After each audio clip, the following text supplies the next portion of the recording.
Welcome back to Dialog Choices, everybody. It's Game Stonks episode. We've got Stephanie here who doesn't know about stonks, and we got Bird here that does know about stonks, and that's the meme word, and I'm saying it.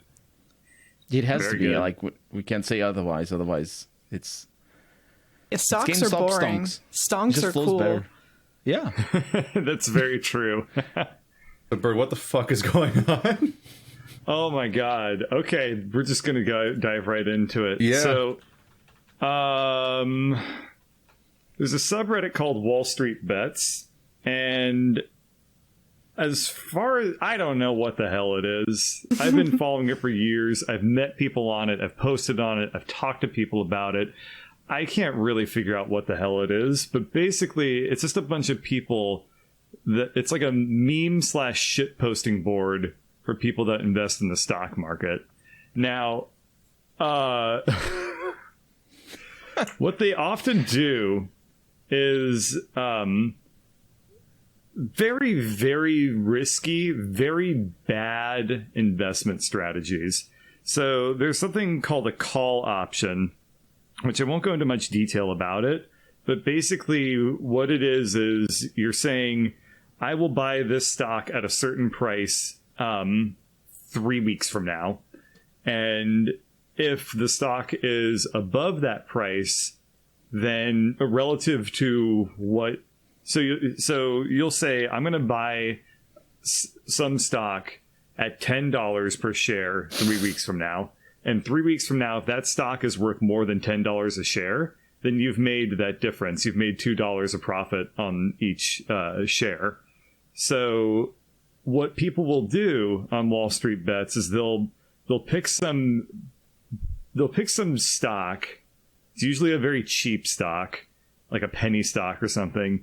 And they'll say, this stock that's currently at $10 a share, I'm going to buy it if the price goes above like $50, like something absurd.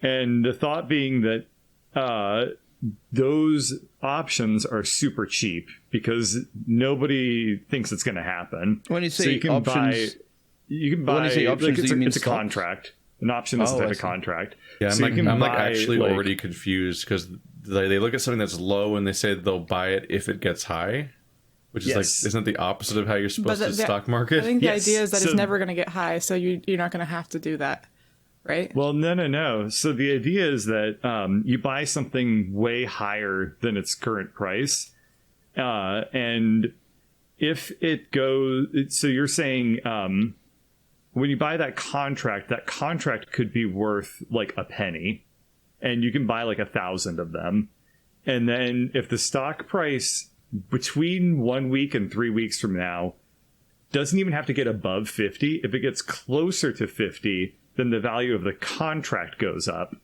because the potential for that contract to make more money goes a little higher. The probability So there's like changes. a stock market outside of the stock market that's a separate stock market of contracts? Yeah, kind of. Yeah. So the options market is maintained by out of Chicago. It's not maintained on It's not Wall Street? the Wall Street. Yeah. Oh. No. It's because it wasn't there originally. It's a Yeah, I I immediately got more newer confused system. than I thought I'd get. People are betting the IOUs, I think. Yeah, Yeah. you're kind of...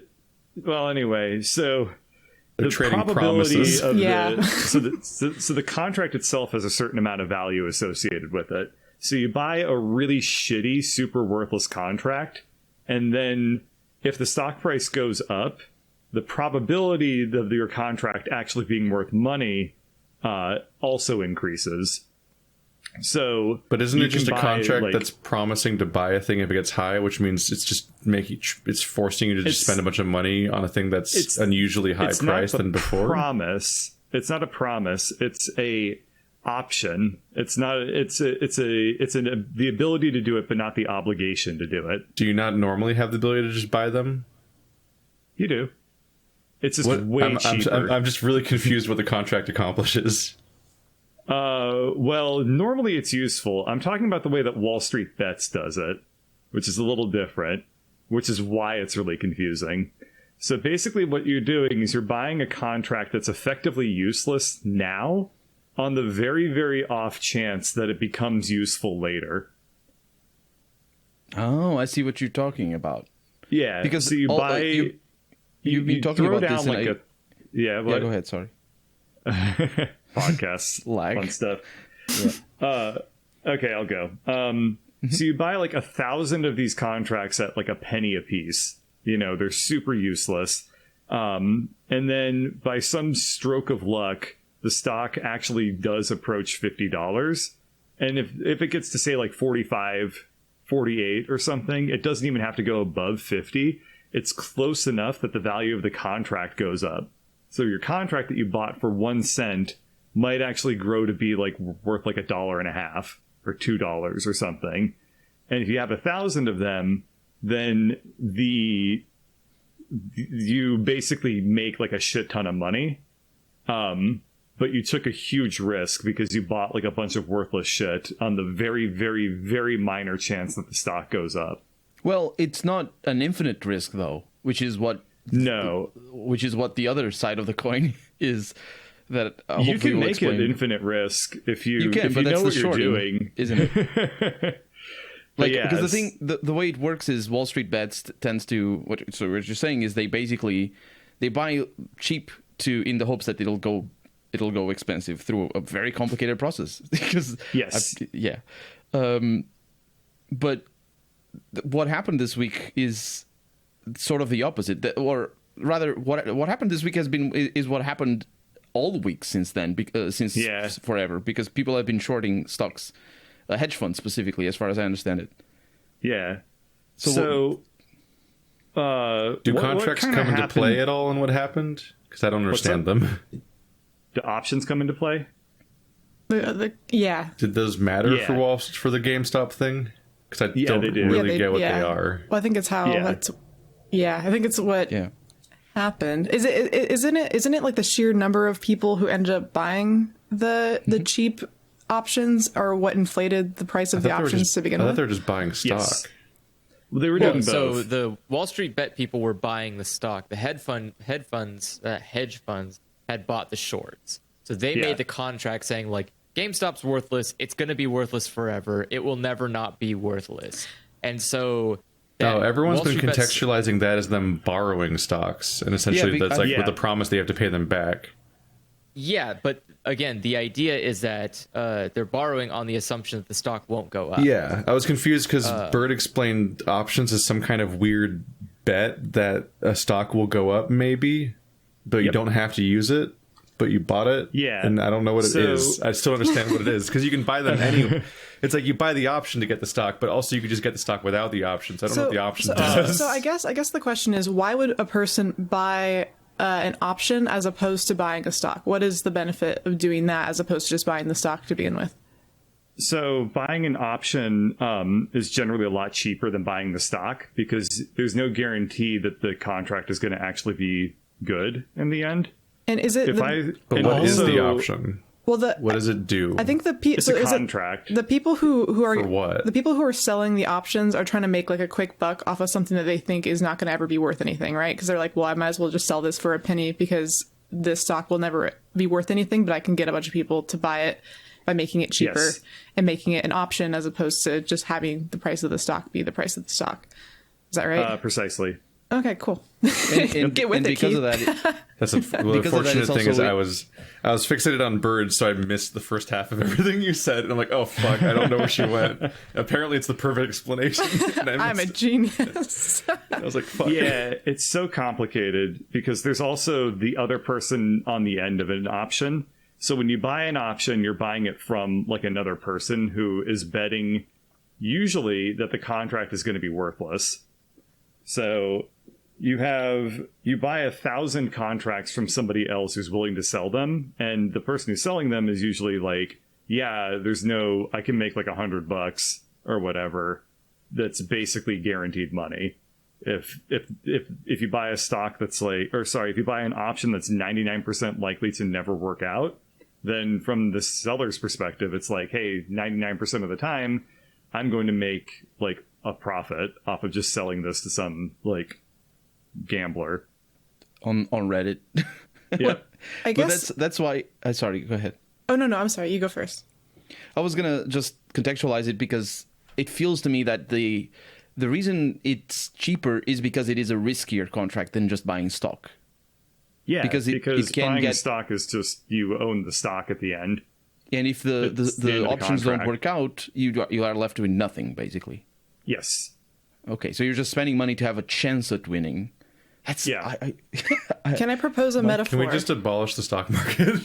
Or that. What is it even accomplishing? It inflates our economy's worth. So which is all made up too. It's like 17 layers of artifice. Well, it has really to be because otherwise there would be a lot of problems. Economy has to exist on a like a really big level of trust. Because all of our pretend money goes to the there. pretend money jungle gym, and they all play with each other, and then that makes Twitter worth something, even though it doesn't have monetization or something. I do like all the memes about money not being real. Like, oh, we can't let them know that money isn't real.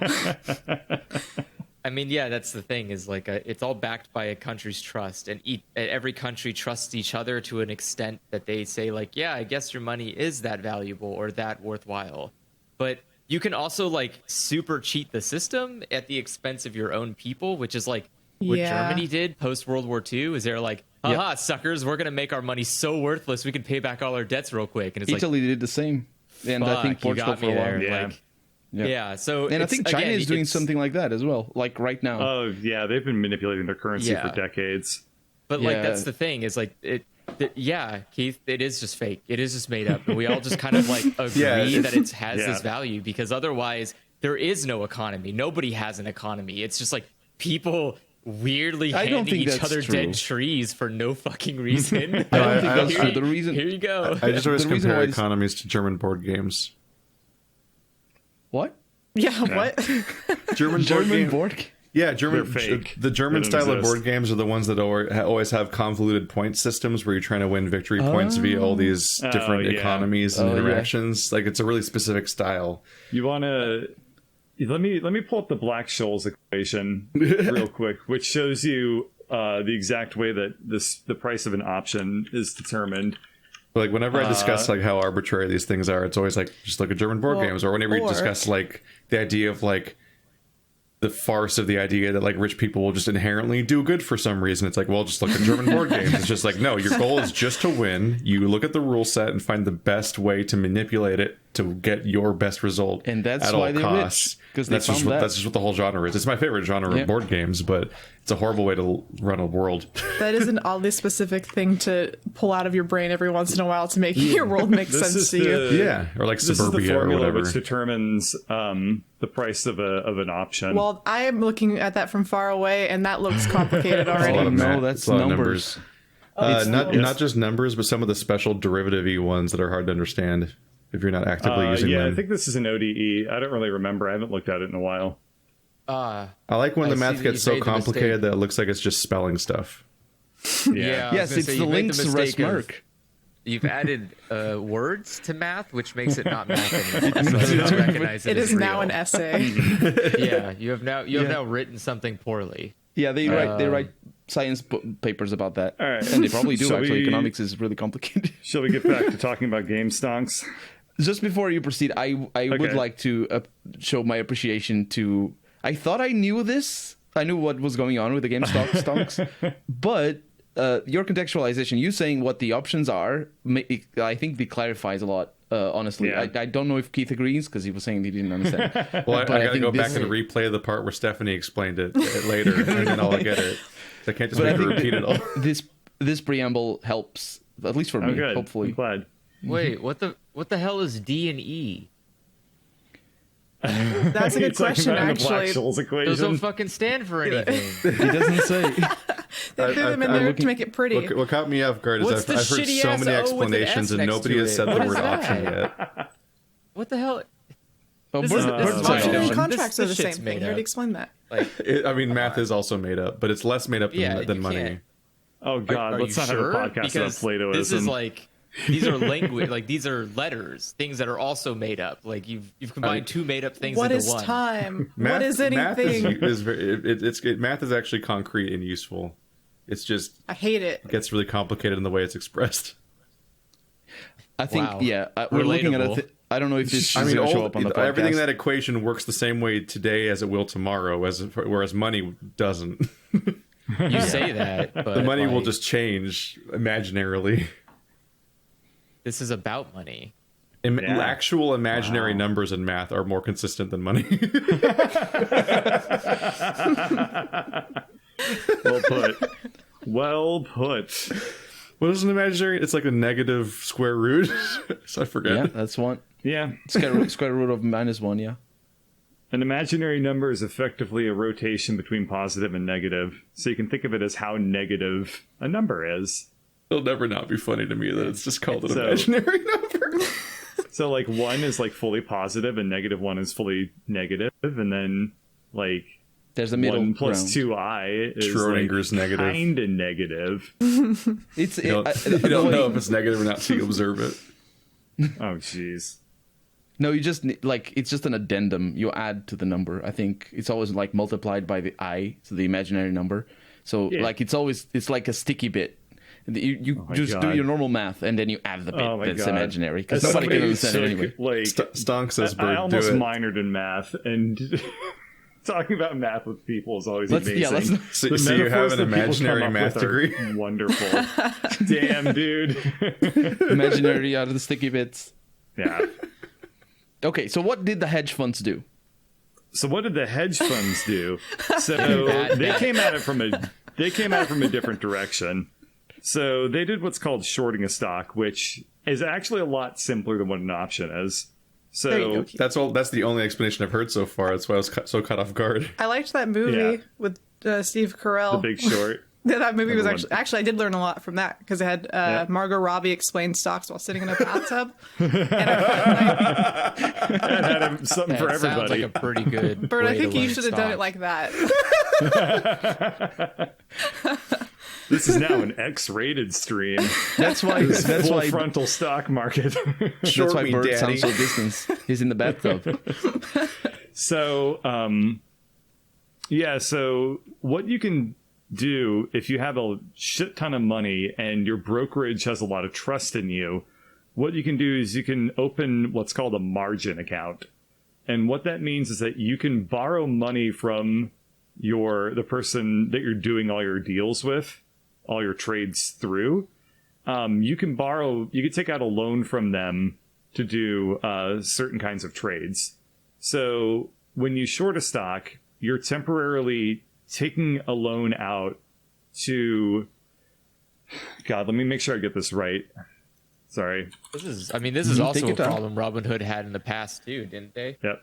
Can we Did just they recently just overcome like this problem of there was an exploit? Okay. So what you Oh, I do is you borrow shares that you don't own, and then sell them to another investor. So you're basically selling the shares you don't own? yeah, and you let's do just that start by off with way that. of taking out margin with your broker. Mm-hmm. So you're basically your broker will buy the shares on your behalf through a loan, and then you turn around and sell it. And if the stock price goes down, you've made money because you kind of done the opposite of buying the stock.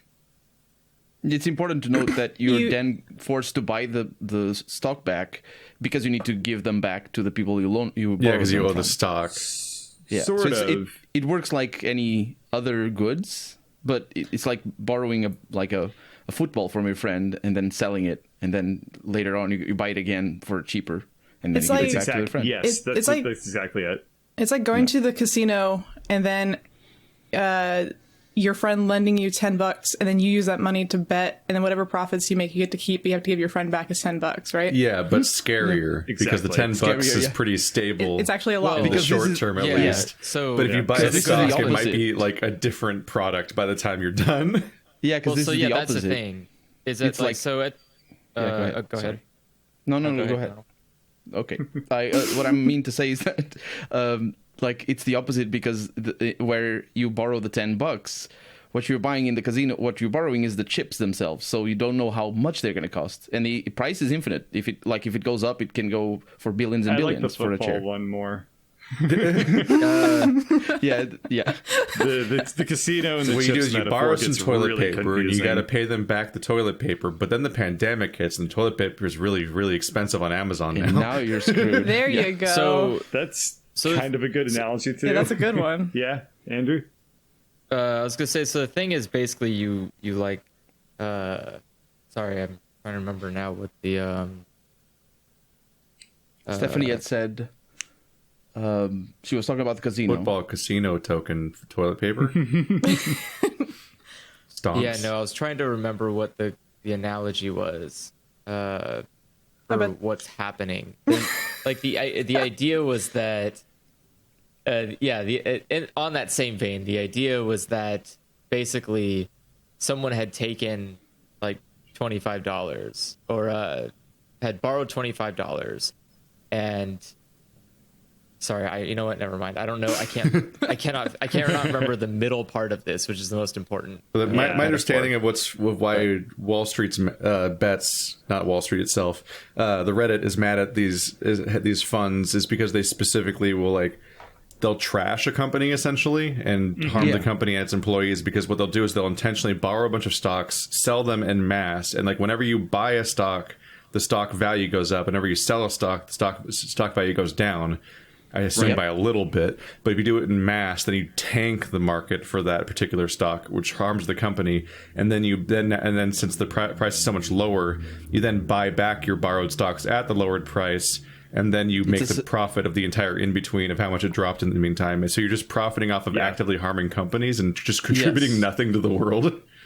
Yes. Yeah. Exactly. So and that's why this why is much more common with cheaper was like GameStop. I think when did that happen? When it was like think it was $4 a $7? share? It was cheap. No, it was $5. Yeah. Mm-hmm. And so let me see. They bought, I think, 140% it's about $17 of this. when this kind of all started going down. Was it? Maybe not even that. I thought it was 4. Okay. I saw somewhere 4 or 7. It was like the $10-11 range. Yeah. In November, and then So before kinda, shit got crazy, it was almost 70? $20. If you got a couple $1 billion, you can do stuff like that with a $10 stock. I mean, obviously, no one's going to do this with Google or Amazon or something where it's thousands of dollars for a single share. But you can do it with these kind of cheaper stocks, and people were so there was this firm that did a shit ton of short interest in GameStop, and basically what happened is They really over leveraged themselves. They did a ton of risk into this, and Reddit noticed, and they decided, fuck this, fuck these vultures. So they decided to just start buying the stock and start memeing it in return, and then that ran away. Oh my God, did it ever? So GameStop stock shoots up from what was it, $15, $16 or something to $40. That's devastating.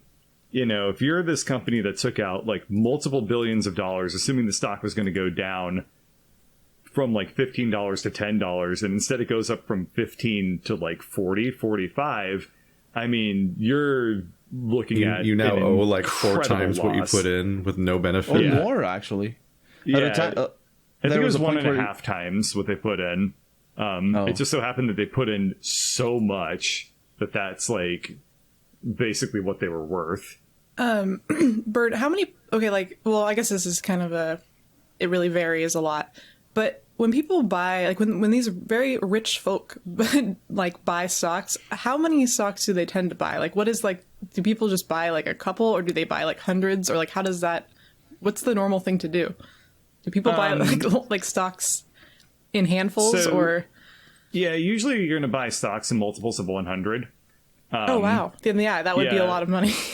Yeah, multiples of 100 are considered professional style of trading, and also all of your tools, all of your systems are going to be kind of optimized around that sort of math. So if you say you can buy a single share, but it's gonna, if you then need to like sell stuff, like it gets a little bit weird. It just becomes a little bit suboptimal if you're not like buying and selling things in multiples of 100. I think honestly, on like a quick little side note, my favorite story to come from this is that kid who got like a few stocks for his bar mitzvah from his grandma from GameStop because she thought it'd be cute if he had investment in like his favorite company, and then this happened and he got to sell his stocks for like, he made like a few $1,000 or something. He was very happy. Yeah. I haven't really been paying attention to how much in terms of just raw stocks people were trading of GameStop. I assume that they were probably doing like, I don't know, usually you would see maybe transactions of like 10,000, 50,000 or something at a time. What is after hours volume? Dollars or stocks? Stocks, shares. Ooh. Wow. What's after hours volume? That's getting so complicated. Yeah, because Market Watch is saying 1.8 billion, but we'll definitely get talking. Doesn't about the stock market close every day or something? Is that what that's related to? Yes. Yeah. And also on the weekends, because when we're recording. Yeah. So anyway, this one hedge fund basically was in some major hot water, and they had to hold so basically this company called Citron Research or something like that. They held a voice, over a Zoom call or something like that with just like investors or people that were like customers of them. And they were like, basically shit talking WallStreetBets in a very like roundabout, oblique way. And this pissed off WallStreetBets even more. So they bought more shares. And then I think they were able to push it up from 40 to about like 100 or something. Jeez. And then people were like, that's when you started seeing people that were millionaires. Like, and I'm talking like multimillionaires. Like people, when it got to that level, they were like $15 million winners, So then that's when stuff really started getting spicy. People were just really like hopping onto the hype train. Fucking Elon Musk tweets game stonks.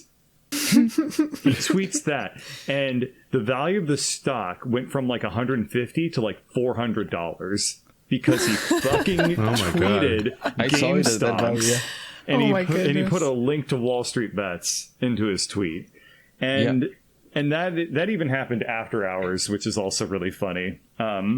So I guess the way that an after hours trade works is that you can basically promise to you can buy a contract where you're promising to somebody, I will buy this many shares when the stock market opens up, and that way you can trade basically like 24/7, but there is a lot less people trading at that time. Because the contracts are a lot more expensive. You're like pre-ordering your trades for later. Yeah, basically, that's a perfectly fine way to think about it. So people will do that, and then so what Elon Musk did is he tweeted about it in after hours. So the stock rose to like 400 or 500 points during after hours, which is insane because like that level of movement is absurd. It's like I've never heard of anything like that happening. Yeah, I don't think this sort of phenomenon could have happened before the age of the internet.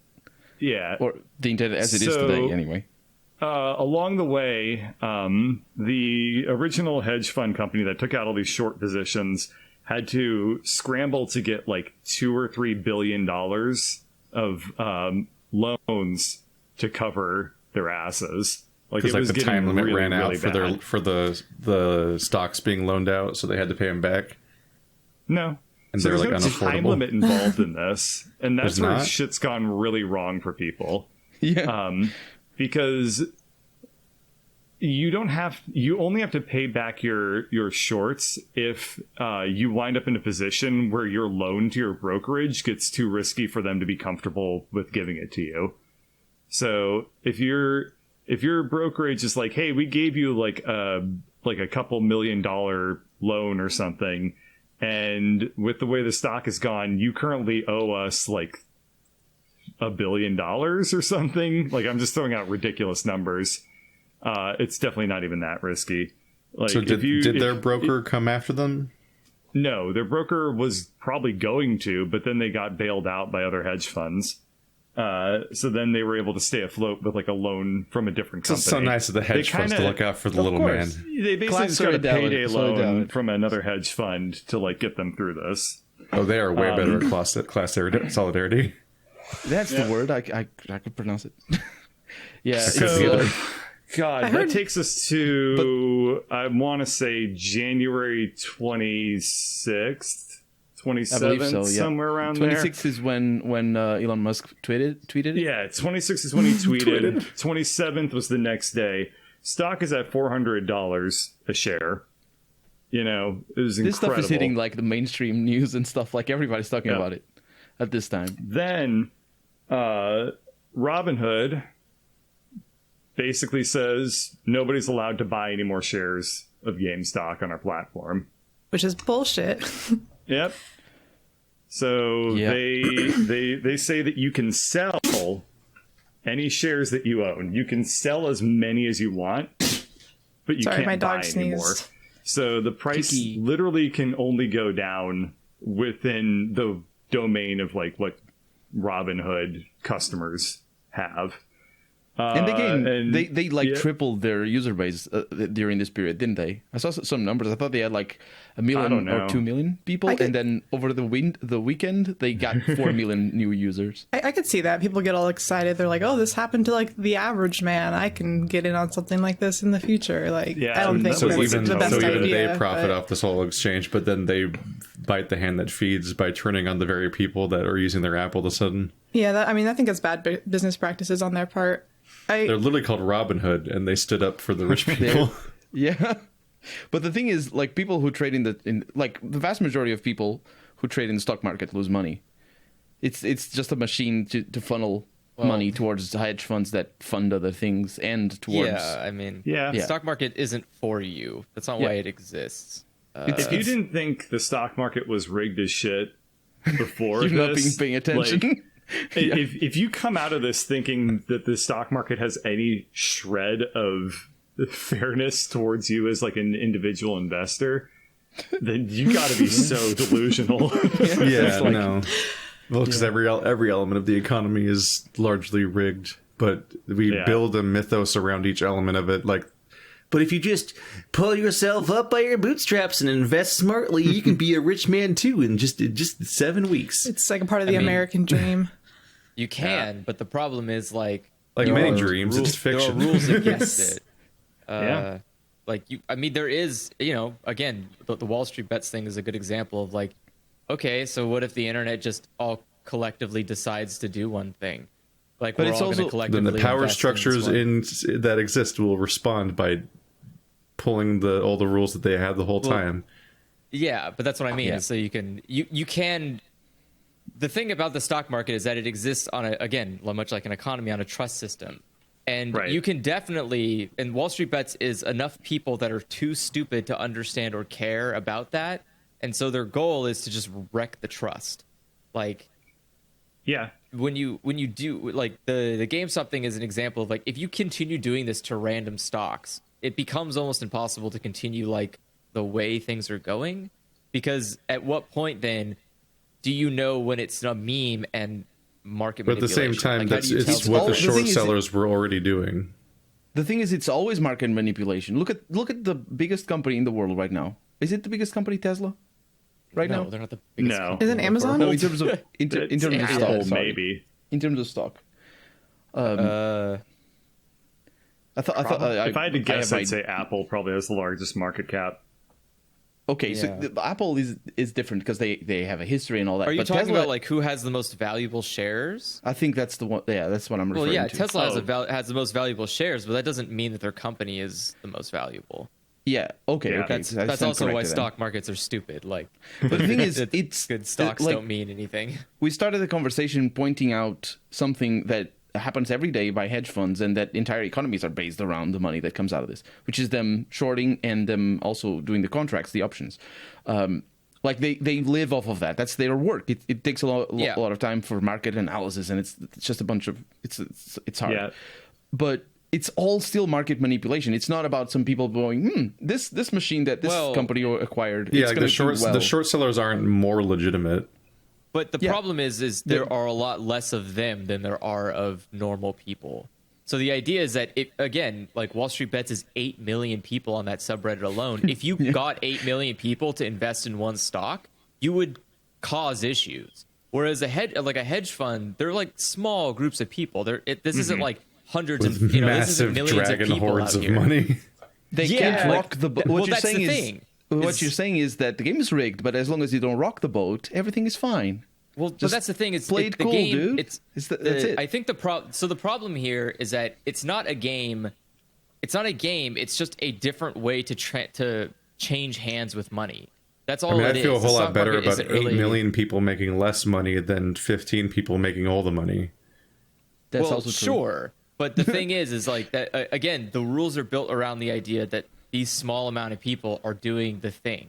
Like it's not built with the intention of. Well, they found their sweet little niche to just leech money forever by gaming the system, and they're like, "How dare you notice this and rock the boat?" It's like the people. It's like the people throw the game board.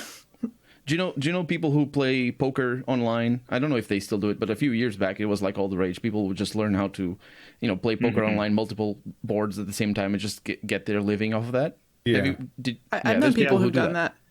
Yeah, and that takes work, it takes skill, it takes patience and all that.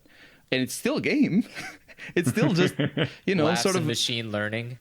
Yeah, but in this, the myth of the people who have the money, they get the profit because they take the risk. They don't take the risk. They know exactly how risky it is, unless somebody deliberately goes against them. And in this case, it's 8 million people going against them. They stand no risk of losing. And I guess another thing to add a little bit of context here is that within the greater world of stock trading, this whole thing was kind of a sideshow. Like, I mean, even as huge and monumental as you may think this event was, it kind of its hugeness just came from the number of people involved in it, really, as opposed to its economic kind of impact. More novelty rather than anything else. Like, I'm sure, like, if you go to like a professional brokerage that isn't one of these like small kind of sketchy hedge funds that's like shorting stocks, but like a very traditional, like, I don't know, somebody working at like Fidelity or Goldman Sachs or something, I'm sure they were probably just like, that's funny. And then it's like some dolphins to, like, fighting a shark in the middle of an ocean that's full of like Lovecraftian leviathans. So they kind of, it's not. And that battle's happening while you're sitting in your home, like miles and miles away from that ocean, having no visibility to it, and people are just telling you about it, and you're like, "Wow, that sounds great." Yeah, it's like an EVE Online fight. Yeah, no one actually plays EVE Online. You just hear about all the stuff that happens in it. Yeah, like Fidelity's so far away from the battlefield that anything that happens on it means nothing to them. They're just like, "Oh, okay, sure, whatever." Like, basically. I guess I don't care what you said. I'm still making money, and I'll continue making money. Like, you can't. Mm-hmm.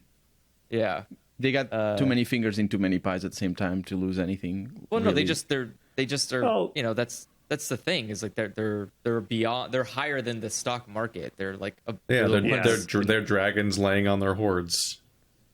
Well, sort of, I guess, but it's. I don't know it. Again, it feels really weird because this is a different level of money management than normal. Like, here they come, they're coming. The police. Oh boy. Well, yeah, the metaphor police. It's not labor; it's capital, and exactly. It's so different. It's just it's a completely different way of going about buying and selling things that we are used to.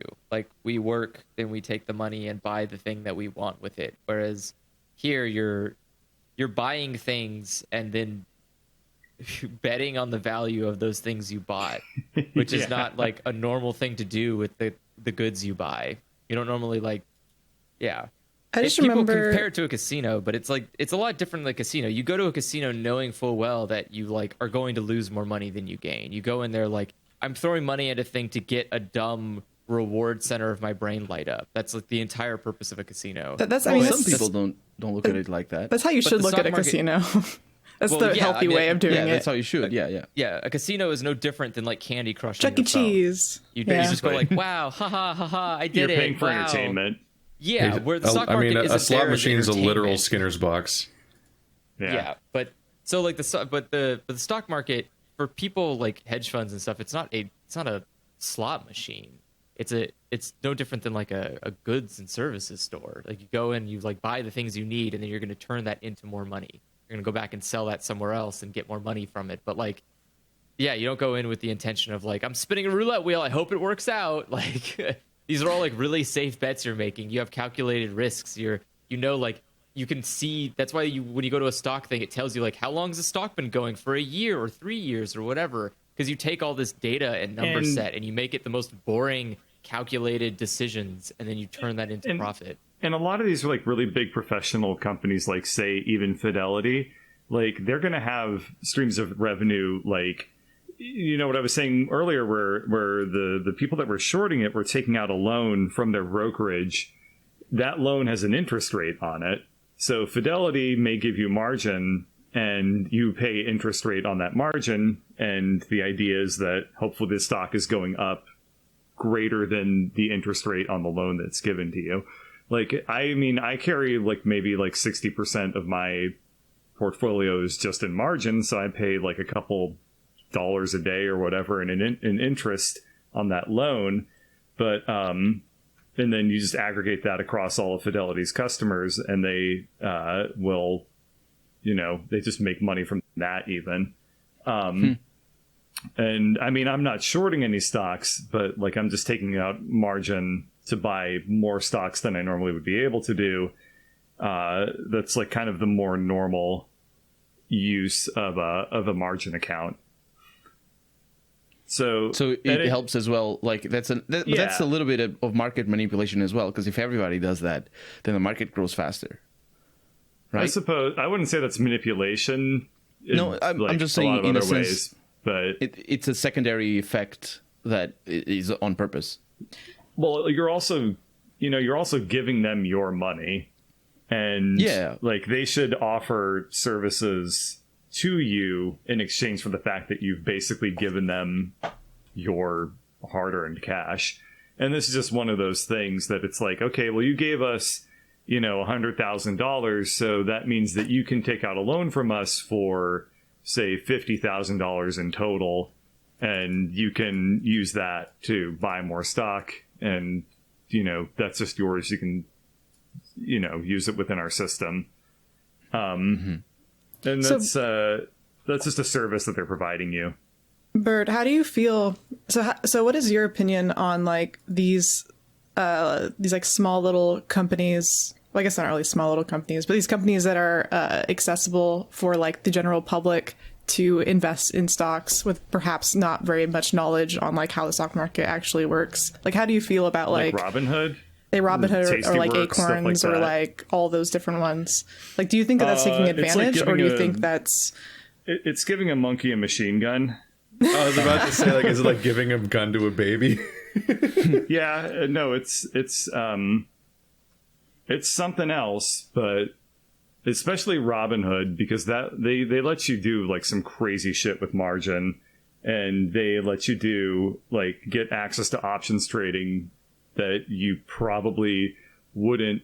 So even with like my level of like experience with this isn't very much, but I mean, I've been using Fidelity for a couple of years. They still won't let me do the same sort of options contracts that Robinhood allows me to do, or allowed me to do before I deleted my account. Basically by when I signed up for my Robinhood account, I was like, hey, I want to be able to do these things that are usually extremely risky. And Robinhood was like, go for it, bro. We got you. And Fidelity has, to this day, never let me do the same sorts of things that Robinhood let me do on day one. And that's and you think that's like safeguarding, like, or what Fidelity is doing is more safeguarding Absolutely. than Robinhood is doing. I keep mentioning Fidelity because it's the one that I use, but it's also probably... It's an immensely trustworthy institution compared to like fucking Robinhood, you know. But also, isn't that related, or the reason, or rather, the way Robinhood operates is also related to the fact that they also have those shady. It's not shady, but it's sort of like unexpected terms of service clauses that allow them to sell. It's not really sell. Can you explain what happened? Because when you mentioned that. When the stock value was going very high, Robinhood stopped allowing people to buy on their app.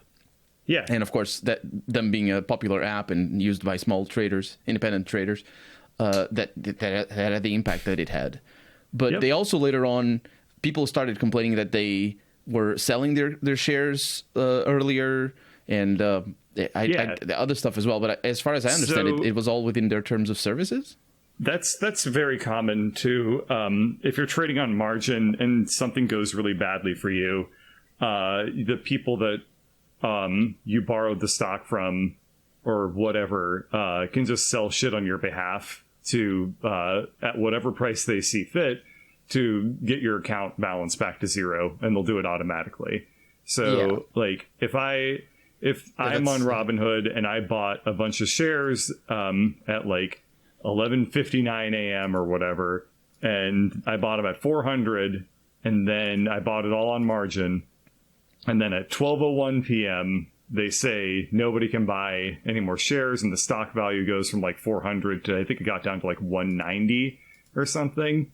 Robinhood can just sell my shares because they can say, hey, you owe us way too much money now.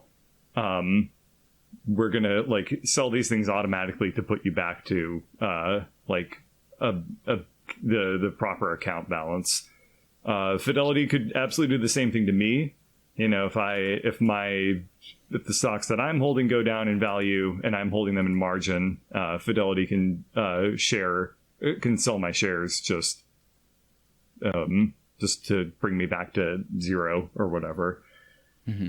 And you eat a loss when that happens, but that's what margin trading does. It's super risky. You can make a lot more money with it, but it's somebody else's money at the end of the day. So they're gonna come for it when they need it. Yeah. It's complicated because you see a lot of people saying. I don't know that I think it isn't a good analogy, but I see a lot of people talking about how this phenomenon, even though it isn't necessarily new in terms of the scale and in terms of the impact on the media and the maybe even the perception of certain of the stockholders and all that, how this is like the democratization of the stock market, but I like from what you're saying, and certainly from what I've seen before as well, reading and hearing about this, it doesn't seem like it is at all. It's just sort of like a phenomenon that happened because the systems were sort of a little bit hidden, and democratization of the stock market makes no sense, right? Because like it's sort of your ability to influence the stock market is not anywhere equal to. It's not any greater than the amount of money you have. Exactly. Yeah. So it's not democracy. Yeah. It's like it's worse than when people say that you vote with your wallet, because it sort of works when you vote with your wallet, but in this case it doesn't at all. It's absolutely not a realistic way of describing it at all. You know, retail investing became much more accessible, and you know, a big part of that is COVID, right? Like all of a sudden you had a bunch of programmers that were sitting around that had a shit ton more free time on their hands, and they were like, I'm going to download Robinhood and we're going to see what happens, you know. But retail investing money is to throw away. I'd be in it. Oh man, I don't know. Why would you throw it away? Just I mean, if I had it to throw, at least buy something stupid with it. Yeah, like you can realistically invest. Like just make a coffee company like a normal YouTuber. Like, Right. A coffee company? I don't know.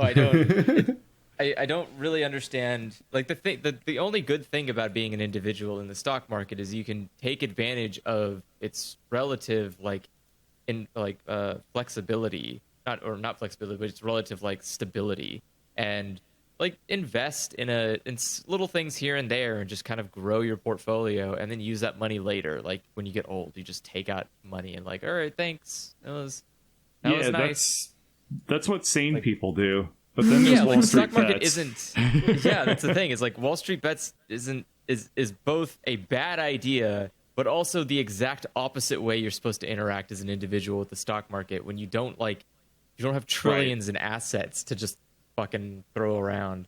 And like I again, like, you know, if a lot of people invested in one stock, you could see interesting growth in certain ways, but honestly, just take the opportunity you have and just like invest smartly. Just put things. It's also why the democratization part is so untrue, is because you just know the average person on Wall Street Bets that actually does any of these noticeable things is very wealthy already. Yeah, I mean, like no one like bats an eye at the idea that a lot of these people who are like, I'm losing millions of dollars. It's like they could do that. They could just lose millions of dollars. Like, is that not insane to you? Or like, why are you following this? This is I described Wall Street Bets to somebody recently as like, it feels like there's two kinds of people. It's either people that are like already really wealthy and like just totally able to make these ludicrous bets, and people who are extremely not in that position that have a huge chip on their shoulder, who are just like, I'm gonna like stick it to the system, and my praxis is to like try and fuck over hedge funds. And then a lot of bystanders. And a lot of bystanders that are there for the memes.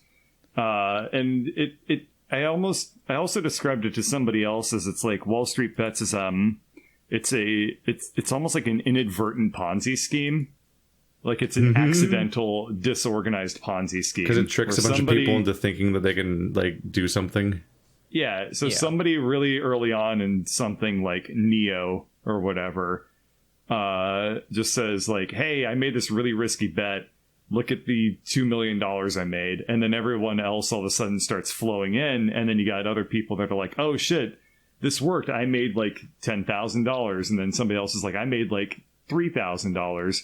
And then you get all the FOMOers towards the very end that are left holding the bag. And it happens so often. Wall Street Bets often. is rich people trolling poor people to troll other rich people.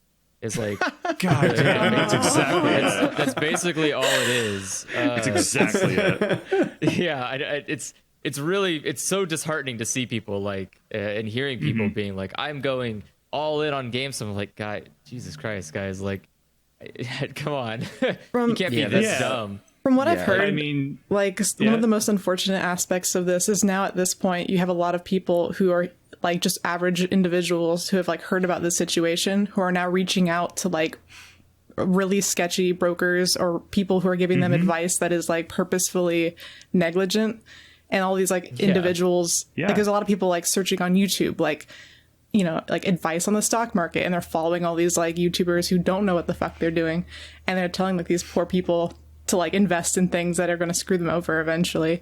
Like there's like this trend of like average Joes trying to get on the stock market now, and people are taking advantage of them for trying to follow their dreams, you know?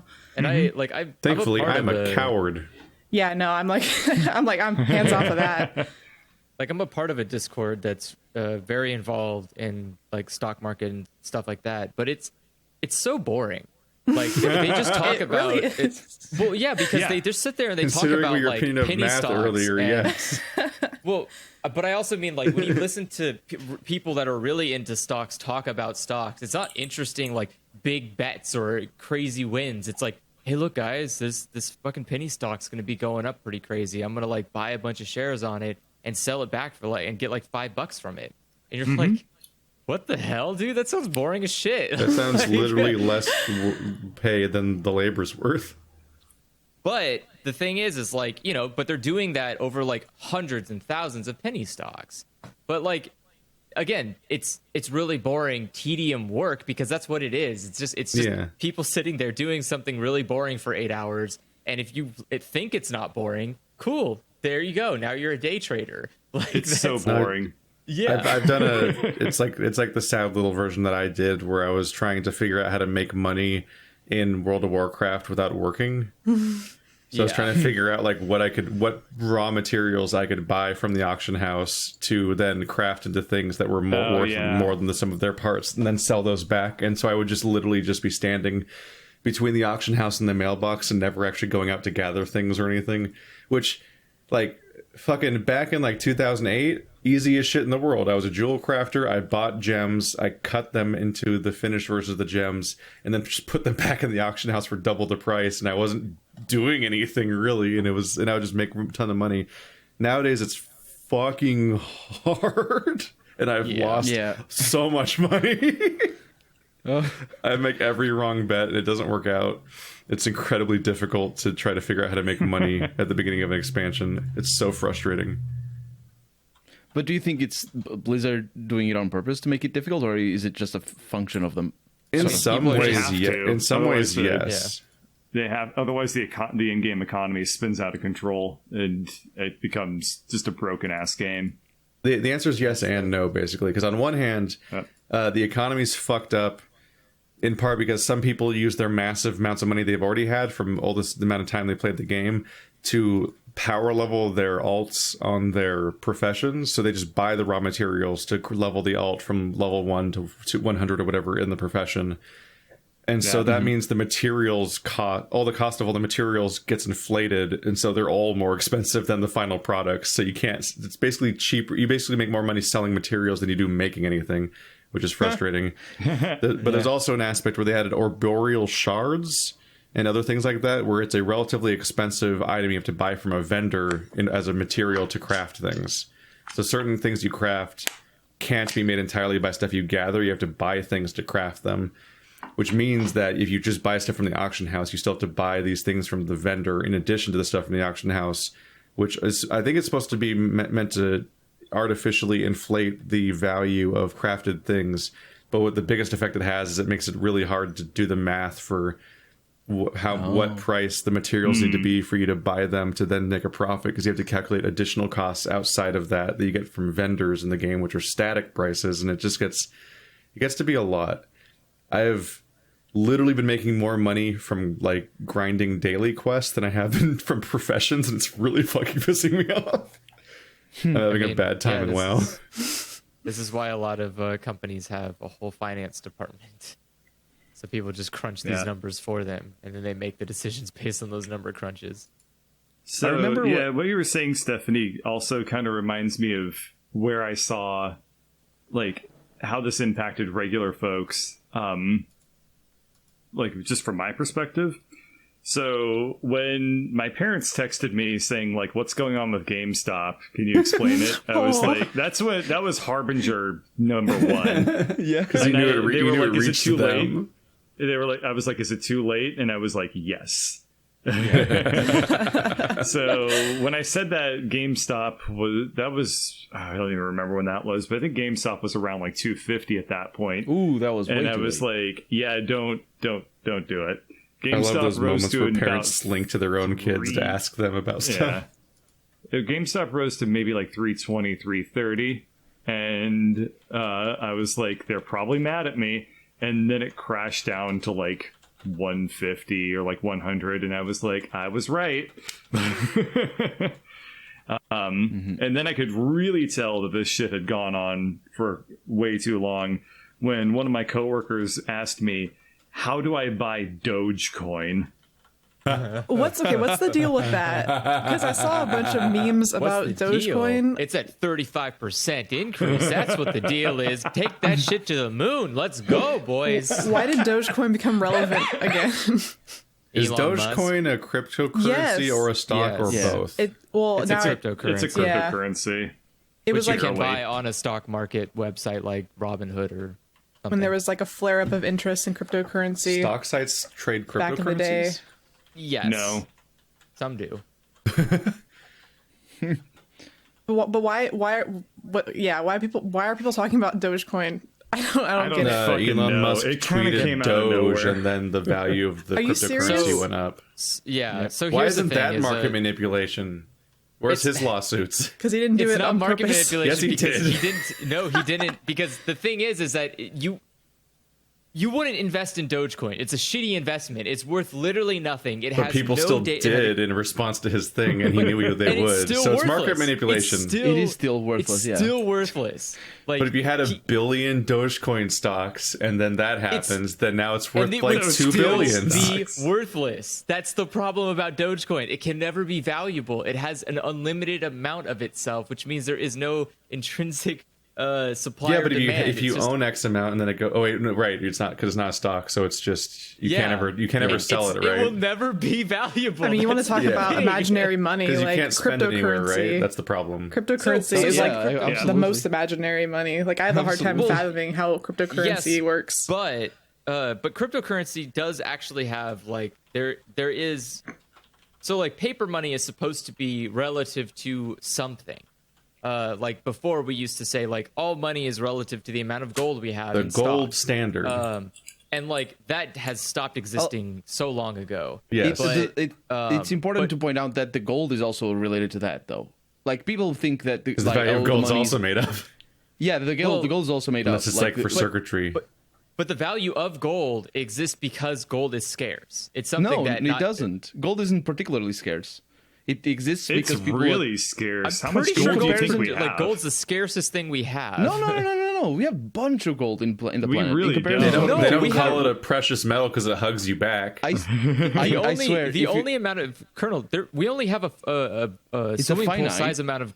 Well, we have I a know. swimming pool size amount of gold on this planet, and that's it. What I mean to say is that there are other materials that are rarer, that are What size pool? nowhere near as expensive as gold, and and that's fair. The reason why gold is my expensive is because the economy Olympic historically is.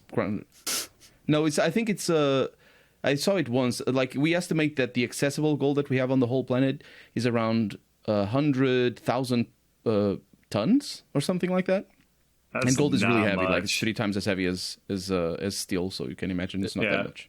we don't got a lot. So it's Yeah, more we don't- rare but as opposed to the like reason- diamonds that are fake rare. Yeah. Yes, But the that gold is is safer. also the value of gold is also not related to how rare it is. It's inflated. It's like it is rare, but there's other things that are rarer that are way cheaper, and there's things that vice versa. Sure. And that's I mean, kinda like, why eventually we helium stopped is using like it. the rarest. As our, Helium is fabricated though, Okay, so it's different. How is helium? We're running out of helium. Because it yeah, doesn't. yeah. Because you need to like you don't mine I it thought or they anything. fixed You need that. to. Yeah, but Did they they can't fix get that? more of it. Like yeah, I thought No, that yeah, you can't like get more, last that's year true. they kind of like worked out the helium thing, so it's not a big deal They anymore. figure out how to make more. It was worrying. It's they? like, oh, all of our medical devices aren't going to function anymore. Yeah, they coming I soon. think they figured out some way to like, Bet you feel guilty about that time you hired a plug the clown. loopholes or whatever. No, I guess But not. actually, Now grandma's going to die. it's a common misconception that gold is valuable because it's rare. It is like there's a certain aspect of it that it is that, but it's mostly historical and it's Okay, well- it's mostly just Yeah, that's It's also why we the- don't really use it.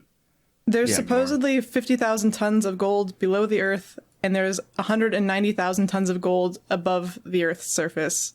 So there is God, actually that's not quite a few much. tons of gold, and that whole Olympic-sized swimming pool thing is actually a myth. But oh well, Really? Yeah, that sounded, I think that it's more sounded like so- a bad math. it's more so when I the heard value that we just place on it culturally, or maybe this or that. it. But also, a pool is not a unit of measurement either. and also gold is really heavy. Not an accessible unit. It's deceptively heavy. Every time I see in movies people carrying like chests full of gold, like it's made of styrofoam because it is. Then I'm like, do you know how heavy gold is? Because gold is like I think it's 3 times or 4 times as heavy as steel. And just It's supposed to be chunky. I've never been able to carry it around for obvious reasons. My dad's one of those I'm not people that bougie. put his money into gold bars because he's one of those like the world's gonna end. How do you get kind him of open? People. Oh my gosh, Keith, shut the fuck up. that's But no, not those things are necessarily- hefty. You could definitely kill someone with Yeah. a bar of gold. Like, it's like it's pretty chunky. You can kill people with most rocks. Well, I know, but it's like you feel it and you're like, oh yeah, that's like more than a Yeah. paperweight. Like that's pretty like No, I have a significant. dangerous rock right here that's made of dead things. I Are can't you kill threatening me, anybody. Keith? I'm just saying you can kill somebody with it. Oh, no, you can he's interpret that threatening however you me. want. He's threatening. Yeah. I've got my kill rock. that is I mean, that is the appeal of why gold mining was really lucrative, is because it's such a dumb heavy weight. You can just kind of like, oh look, it's sifted all the way to the bottom, easy. It's pretty inert. You jostle some soil. Yeah, you're just like shake. Oh look, gold, easy. Shake. I think most of the gold that we had until like the 70s actually came from panning. And now, these days, I think it's different. But like, can you imagine all the gold that exists? It all came from poor people working on the rivers. Can you imagine how annoying it was? Gold with thumbs down. Can you imagine how annoying it was that a bunch of dirty, unbathed like prospectors were standing in perfectly clean water trying to get gold out of it, while someone like you say it like they weren't slaves, prospectors. He says. No, they were prospecters. There were a lot of Wall Street bettors. Oh, there were a lot of in the US it's became posters on Wall Street Bets. I mean, I'm gonna go on a limb here, and I think like there was a lot of non-white prospectors hanging out in California, dirtying the water. It's still done, isn't it? Prospecting? Yeah, like panning water, like in the US. I mean, I'm sure someone out there is doing it. I still think use it's more so a showers. hobby at this point. Yeah, I was gonna say, I see. you're not gonna find anything, but you're more than welcome to do it. I mean, the water doesn't get mad. California has a lot of museums where little kids can go and they'll put like the fool's gold in the water, and you could like fake pan for gold to like get a historical representation of what it was like. This is what your great grandfathers did. It's like, wow, I'm so sorry, great grandfather. What a boring life. Yeah, your life sucked. If you go to the Moaning Cavern, they have like those like troughs or whatever the fuck, those like wooden things that have the water going through them and all the soils in it. It actually just occurred to me that for people who don't live in California, you might not be aware of like how common those are around all of our like the pumpkin patch where we pick out our pumpkins every year has one for fun. Yeah. Like it's just a part of California's culture, I guess. I mean, that's why one of our football teams is the 49ers, which their mascot's a gold pan miner.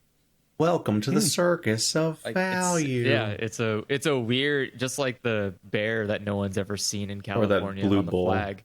Like we have a they're extinct now. Those bears. You can see a stuffed one at the Lawrence Hall of Science. That flag's a trophy of our conquest. Yeah, it's kind of fucked up actually. That's what I mean. Like California has a lot of weird things where it's like, what you don't know is it's actually a flag of a stuffed bear. That would be impressive, honestly. Like, what a ballsy move to like make your flag off an animal that has never been, wasn't around when you made your country or your state. Well, like the flag of Madagascar or whatever is like just a picture of like a decapitated platypus. They're gone. We got them. You're still nowhere near as close as Wales. There aren't any platypuses in Madagascar. Yeah, they're from Australia, dude. I have no idea where that's right. Because it's where the weird How about a lemur? You could put a decapitated lemur. No decapitated animals on any flags. What the fuck? All of that is still nowhere near Australia has all of the marsupials and the switchblade creatures. Does that mean that Australia has to change their flag to headless Australian people for the ostriches or the emus that won the war? What? Nice. The emu war. In the future? Yeah.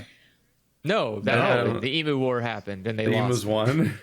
Yeah, they definitely would. The emus really real emus? There weren't like someone called emus. Okay. Yeah, no, they were like actual emus in such quantity that there was no hope of winning the war. And then, holy crap, dude, emus are mean. And this was like the time when they were using guns to fight them, mind you. They couldn't win against emus with guns. I don't think I'd win against emus with guns either. That's fair, yeah. They have a struggle reloading, but they are dangerous when they're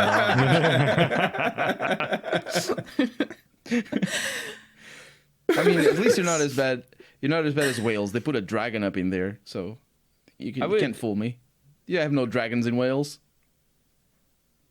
Damn, Wales. Those countries. Get your shit together. I know that, Keith. Does the Welsh flag have a dragon on it? Is that what you're saying? I think it's one of those weird looking ones. It's like serpentine profile. Oh, that's awesome. They have one of those flags from like the before times. It's like a crest. Actually, the Norman ages. Oh no, it's a way more dragony dragon than I thought it would be. Yeah, it's super dragon.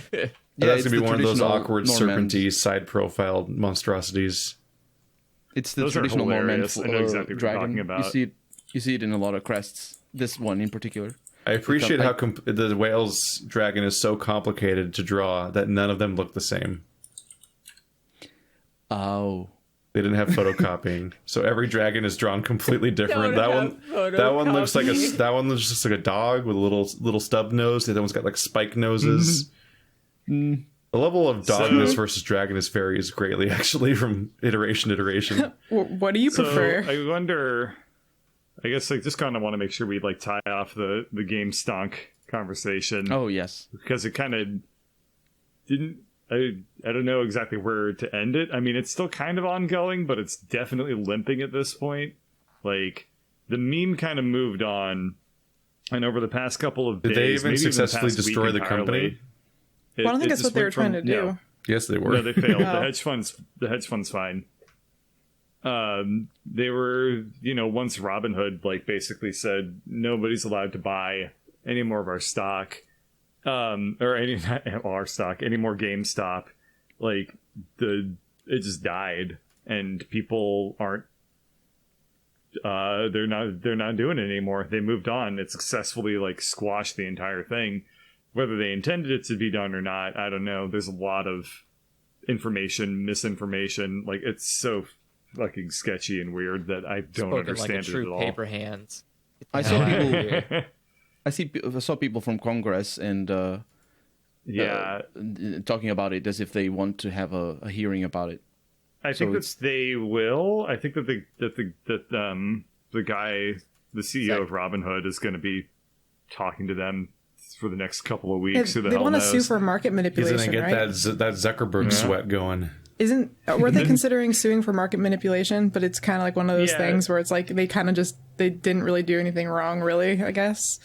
I hope he also looks like a weird alien. In the agreement, they didn't do. Robinhood did nothing outside of their terms of service. That's all in there. But that doesn't mean that the laws can't change. So if the government wants to, but you can't. I mean, they won't, but like we all know. Yeah. It's like when like a classroom gets in trouble and then like they're like, what are you gonna send all of us to the principal's office? But it's like everyone on Reddit, it's like, you're gonna get us all in trouble? Try it. It's like they didn't really do anything wrong. It might be like piracy where they just pick some people to represent publicly in front of everyone. Oh, what will happen to those guys with the names showing up on?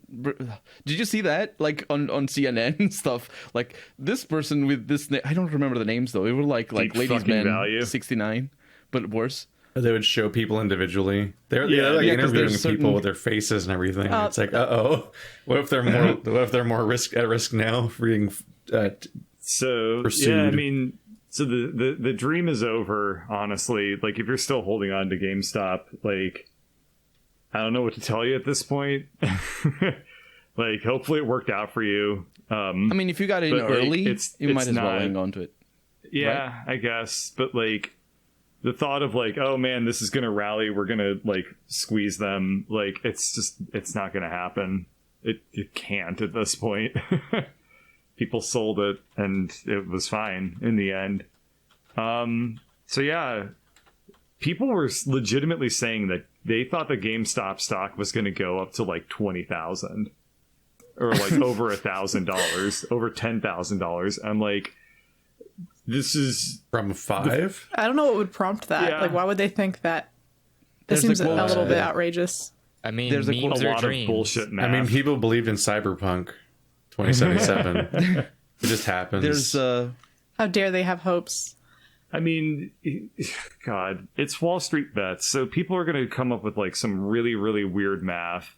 You're going to quad witching hours and shit like that. Like they just come up with these crazy things that are like it's like the double diamond fuckery or whatever, and somebody will make a really long post, and it seems super convincing, and it doesn't come true.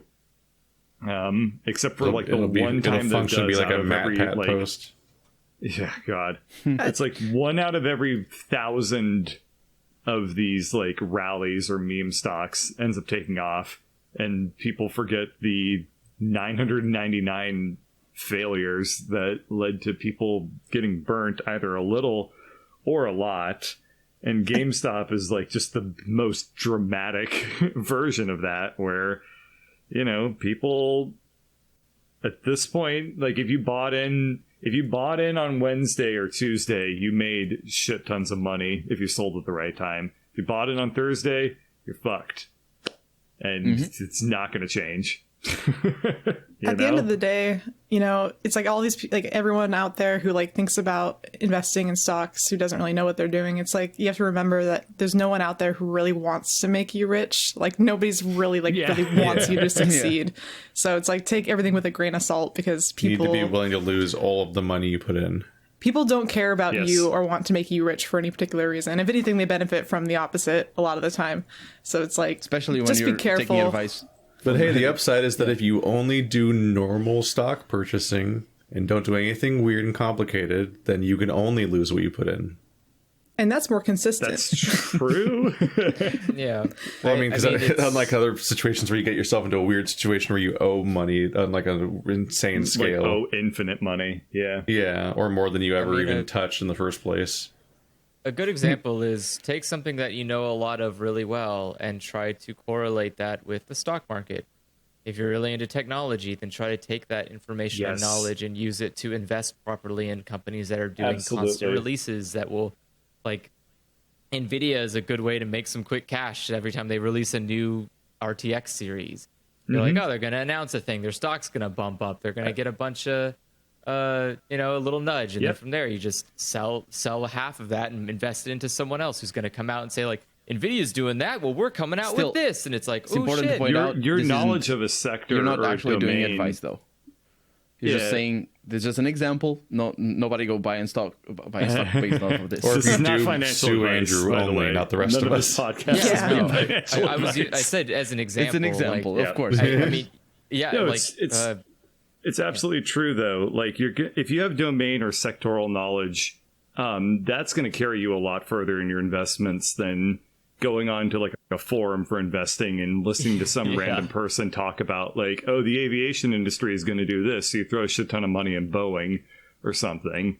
Like, I would be inherently distrustful because anyone that makes some kind of public bad. post about what to do is, I would imagine, is just lying because they want to make money off of you making a mistake and following their advice. They're betting on you failing. My biggest confusion is that like the description for Wall Street Bets, its literal fucking description is if 4chan got a what is it?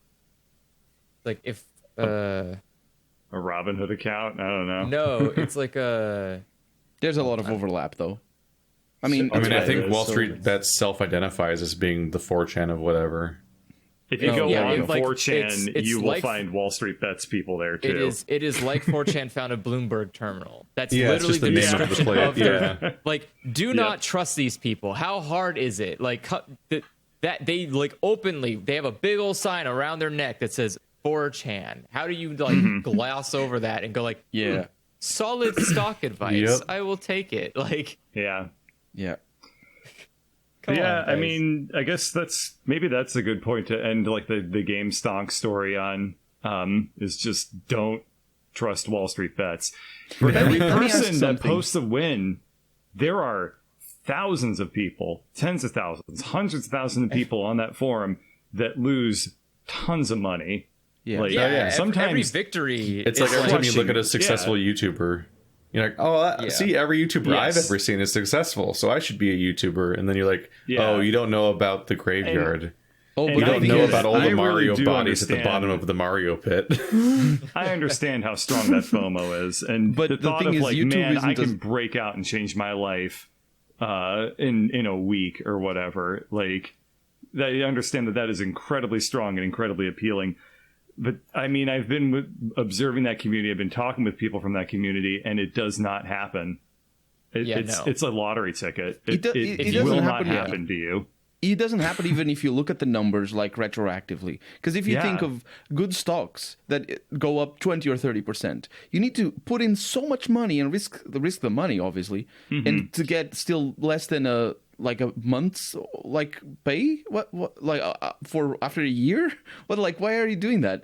It only matters if you have so much money that it actually matters.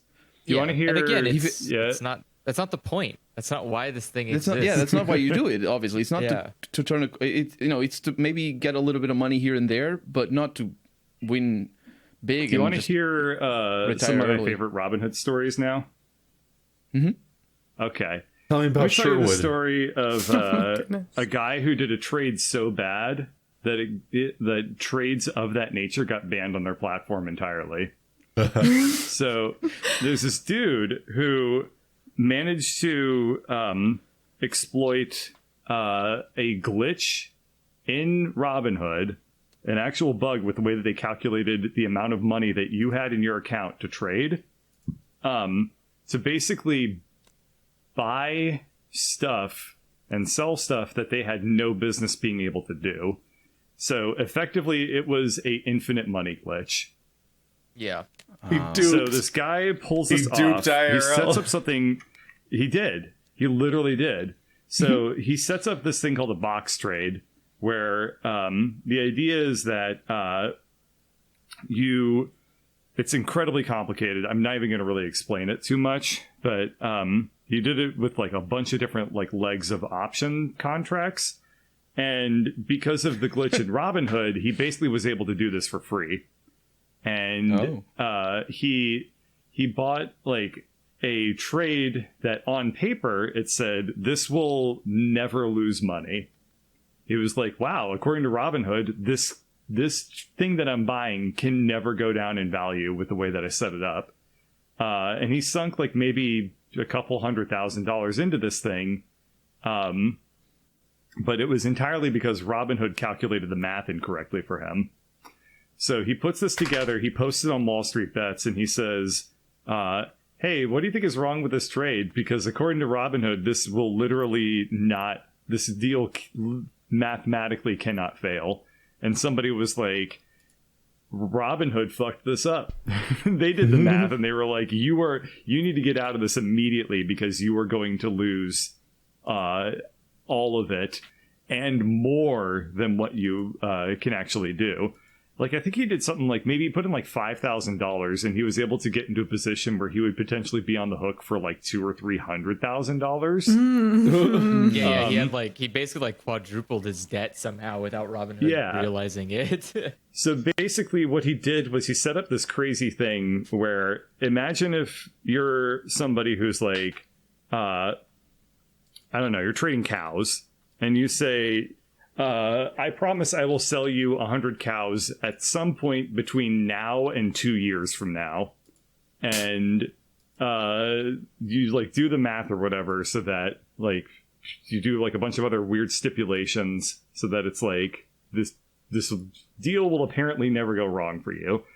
Except for this one thing that I just pointed out, which is between now and 2 years from now. So 2 years from now, you could have infinite money. The next day, somebody shows up and he says, hey, can I have my 200 cows now? And the math completely collapses because it was banking entirely on all of this happening in 2 years. So somebody basically effectively did that. And they were like, hey, I want my stocks now, like the next day instead of 2 years, which is what Robinhood was basing all of its math on. And it wasn't accounting for itself in a way. Yeah, and then it was like, oh shit, your $5,000, guess what? Somebody's come along and they want you to sell them like $20,000 worth of stock. Better pony up. And then he ended up losing, over the course of maybe a half a day, like $50,000 before Robinhood terminated his account. But I mean, Robinhood stepped in and they had to shut it down because they fucked up. Did he even have $50,000? I don't remember exactly what the fallout was, but they terminated his account, and then they apparently they haven't really talked about it since then. But Robinhood, everyone assumes that Robinhood basically just like paid out of their own pocket for this thing because they were deeply in the shitter for like having allowed somebody to fuck themselves like this anyway. Yeah, I was gonna say they better not like allow him to take that hit because that's partial. Right. I mean, he's an idiot, but it's also not his. It's their fuck up. Exactly. So that's why I think they footed the bill for it in the end, and took the loss on behalf of this person because it was a glitch in their system. And then they turned around and they like that day they were like, no one's allowed to do these sorts of trades anymore. They didn't fix the glitch. Fix the bug. They didn't fix the bug. They banned people from being able to set it up so that the bug would ever happen. This stuff just scares me. I know. I like. It's like, hey, surprise! You now have student debt. Yeah. Without any of the studenting failed the process. You didn't learn so anything. That's one of my favorite Robinhood stories. I have another one that I love, which is another guy, different person, perennial poster on WallStreetBets. He had already done like 2 or 3 stupid fucking things before this one, but this one takes the cake. So he basically did this weird little cycle where he opened up a Robinhood account. And Robinhood basically gave him like a instant deposit of $1,000 while he waited for the bank account to clear. And then he used the $1,000 that Robinhood gave him to buy Robinhood Gold, which then basically gave him more money. And he kind of just like went in this weird little circle within Robinhood, using Robinhood's own money to buy Robinhood Gold, which gave him more money to buy Robinhood Gold. And he Robinhood has their own like in-game currency. They might have gotten rid of it. I've never seen it, but apparently at a time there was a time when somebody did this, and he was able to take like a $1,000 deposit and basically get Robinhood to give him $50,000, and not even as a loan, just like, here you go, this is yours, by buying Robinhood Gold with Robinhood's own money. He then turns around with this and he says, I'm gonna short Apple. He turns around and says he's gonna short Apple. Apple posts their earnings report for that quarter, and they skyrocketed. This was one of Apple's best trading days when this happened. And he posts a video of the guy posts a video of him on his phone of watching his Robinhood portfolio. And it literally is like he starts at like, a couple thousand or something. And then within a minute of the stock market opening, his portfolio goes down by like $45,000. Yeah. And that's what happens. It was not his money. Yeah. It was Robinhood's money. So it costs Robinhood money. Oh my God. And he makes the funniest fucking noise. He goes, I can't emulate it, but if you ever see the word guh, G-U-H, if you see that, you know that you're dealing with some dumbass on WallStreetBets, because guh is a meme of very epic proportions.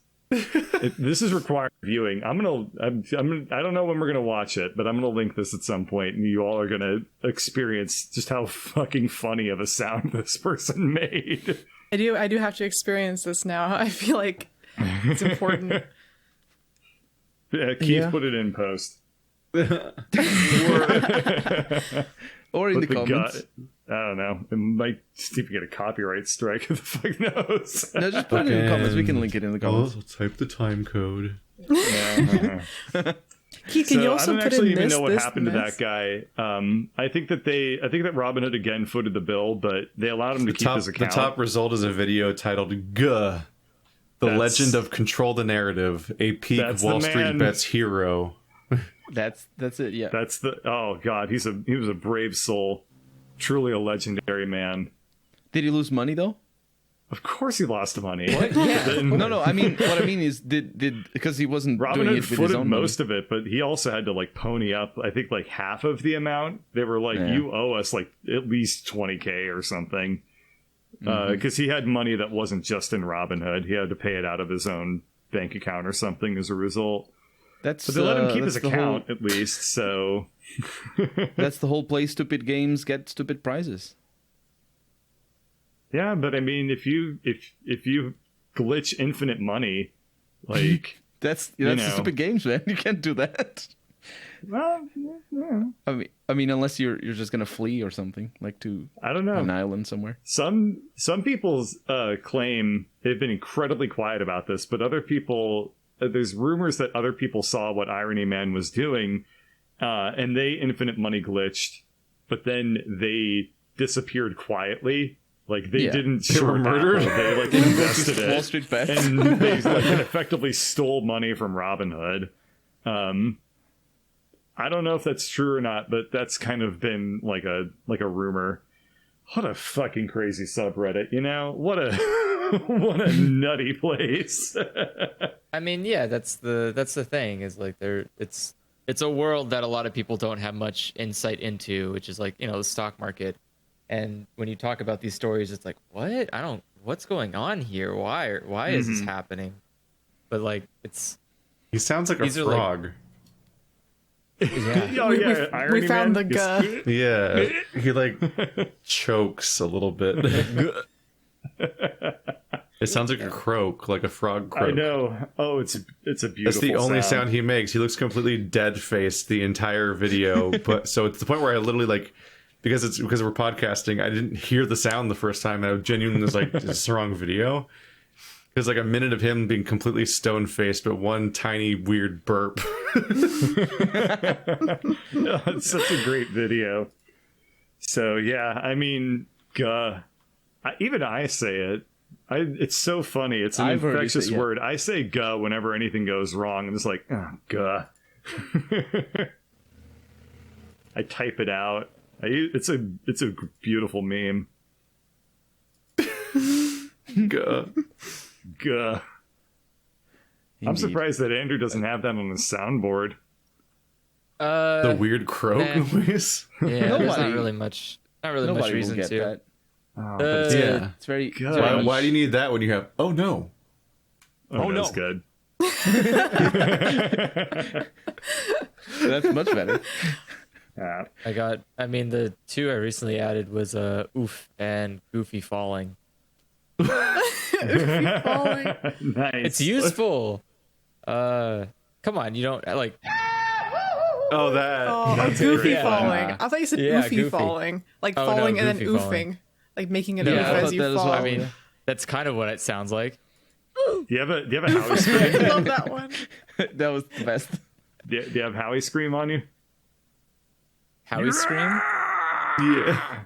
That Yeah. one. No. The tie That's fight. the, That scream. That's what it's the called. fire. That's the fire bats, right? And It's the Firebat Academy in StarCraft. and the academy Yeah. rather. Yeah. That was always so fucking weird. Yeah. It's so Are they weird. on It's fire the only right building now? that does Is that- that. And it was so loud, and it played out over any other sound effect in the game. Yeah. Right? It's so Yeah, weird. you click on it, and it would just scream at you for like 5 seconds, and you couldn't It makes hear you not- anything else. It makes you not want to do the upgrades because Yeah. that's where you would do them. Just click them all at once. Also, that's is it the implication that's my Wall Street Bets story. I don't really have anything else to share. If you heard any of this stuff and you decided that Wall Street Bets is for you, You're taking what down. the Unsubscribe. fuck? And also, Yeah. I'm Yeah, sorry that I that's the did wrong that to lesson. you, but please. It's like that time that don't Shammy make me made like a feel 2-hour guilty. video trashing Overwatch, and then I became an Overwatch fan immediately. The wrong response to stimulus. Yeah. That's how you stick it to them. On the other hand, if you want to learn how to get your diamond hands going, which incidentally, if That's you what were me that's where you over the last drew it. week, That was you, wasn't it? You drew that Yes. in Jackbox, and everyone was like, "What the fuck's Diamond Hands?" yeah, that's a meme. Basically, if you that. bought How the dare stock you. when it Oh, was did too you? high, Oh. Yeah. if you buy the stock when it's too high and it starts to crap down in value, you say you have diamond hands because your hands are so hard you're not letting go of the stock, which is a fucking awful idea. Oh You yeah. want to tell Yeah, your if it's losses going down, early. yeah. I thought it was a JoJo's thing at first. Yeah, it sounds like diamond hand sounds like a stand. Crazy Diamond. But anyway, let me tell you, I love that song. when you're me and you're dealing with a root canal and you're on painkiller medication, diamond don't handing bite. is so much fucking easier. Because your ability to give a shit about like, oh man, I'm losing money right now. Oh well. That feeling is way easier to conjure when you're high on opiates. Yeah, this is why we didn't talk about this last week, is because Bird was dying. Oh, it was awful. How do you? I was mentioned- telling we Lady mentioned Bird that. about this. Yeah. What's the strength that they gave you? I feel like they didn't give me crap for mine. Well, did you have an infection throughout well- your skull? Yeah, No, but they I did had give a- me they did give me opioids for my root canal. I had an incredibly bad infection. I mean, the X-rays, like, basically it was like almost the size of like, I want to say like bigger than 2 grapes of like just pus and shit in my mouth and sinuses. So that was fun. I was telling Ladybird about this earlier that like it's not the worst illness I've ever had, but it's by far the worst like I've ever felt while being sick. It was torture.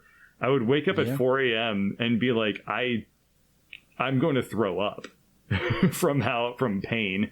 And I almost thought I was going to have to go to the emergency room because it was like, I need to go get, like painkillers. I need to get put on morphine like now.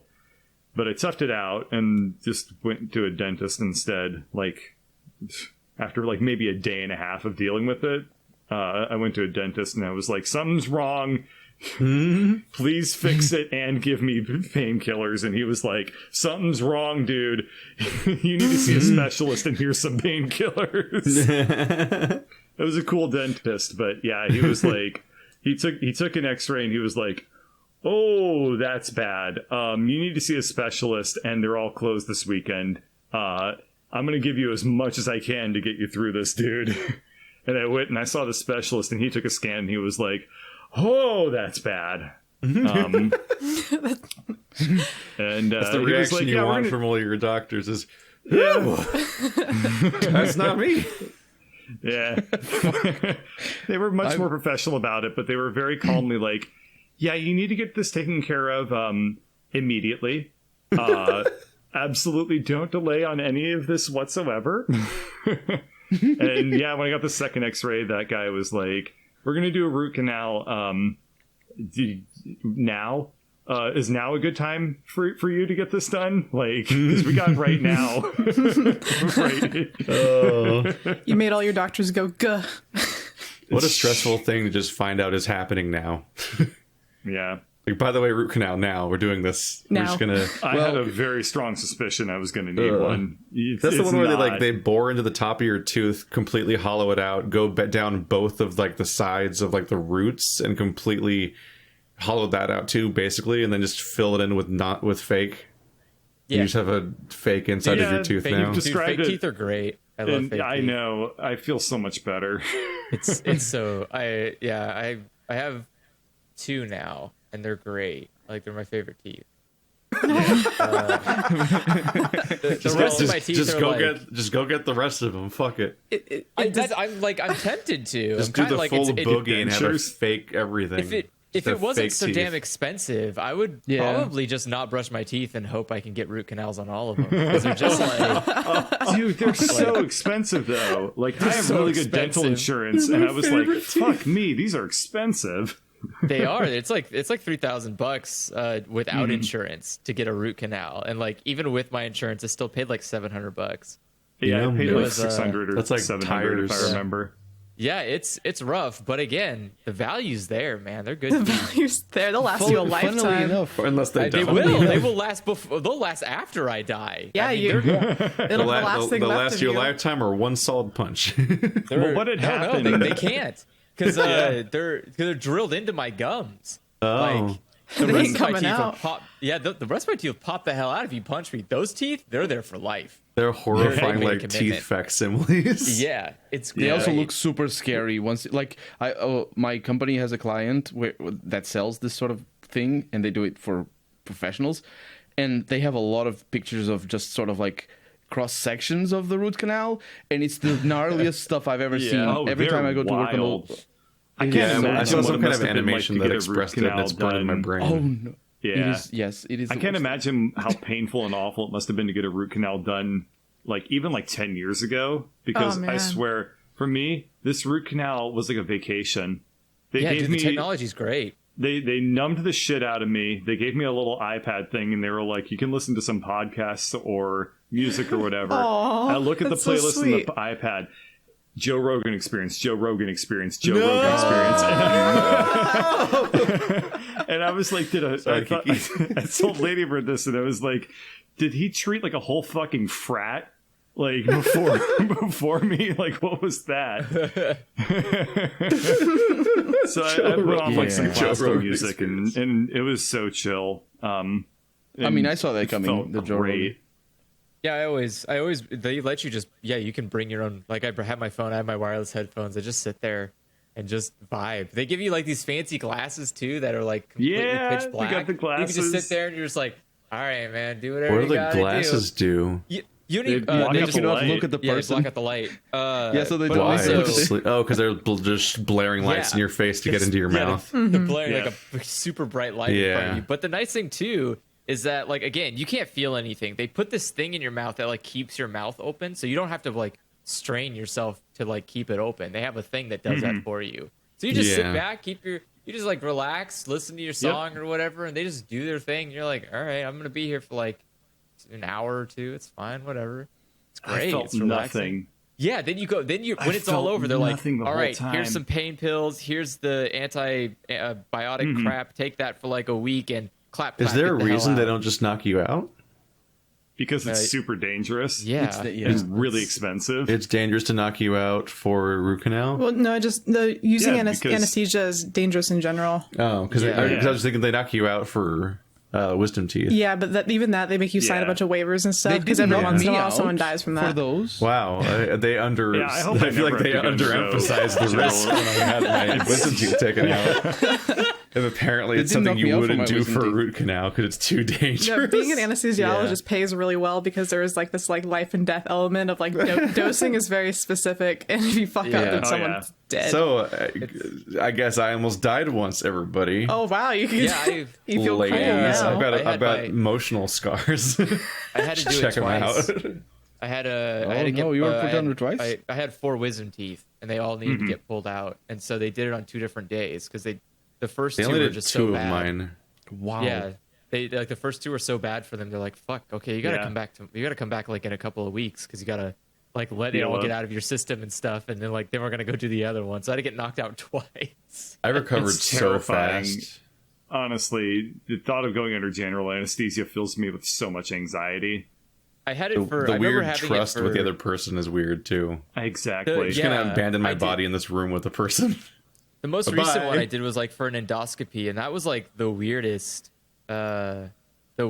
version because it was like I was laying in a bed and a guy looks at me and he's like, "All right, I'm gonna need you to do 3 things for me." And I was like, "Okay, what's the all right? All right, let's do it." And he's like, "All right, 1, I need you to put your head right here." He's like, 2, I need you to open your mouth. And that was it. Like I didn't know what he said for 3, and then when I woke up, and he's like, "Good job, you did all 3 things." Like, wait, what was the third thing though? And he's just like, "Yeah." Oh no! I was like, "What the hell?" That's really my anesthesia story. So after I got my wisdom teeth there's probably no third thing. I was coming out of anesthesia. They were moving me into another room to be like, here's the chill out room where you just kind of sleep it off and wake up in like an hour. So they rolled me into that room. I woke up in the middle of that, still super fucked up on the stuff. And I turn to the nurse and I say, I bet a lot of people say stupid shit when they're on anesthetics, right? And the nurse just kind of says like, yeah. And I said, I'm not going to do that. And then I fell unconscious. Unfortunate.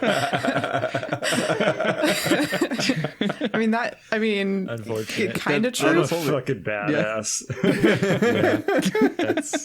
She's probably hoping you would say some really gnarly stuff. Lying. She probably loves to hear the things people say.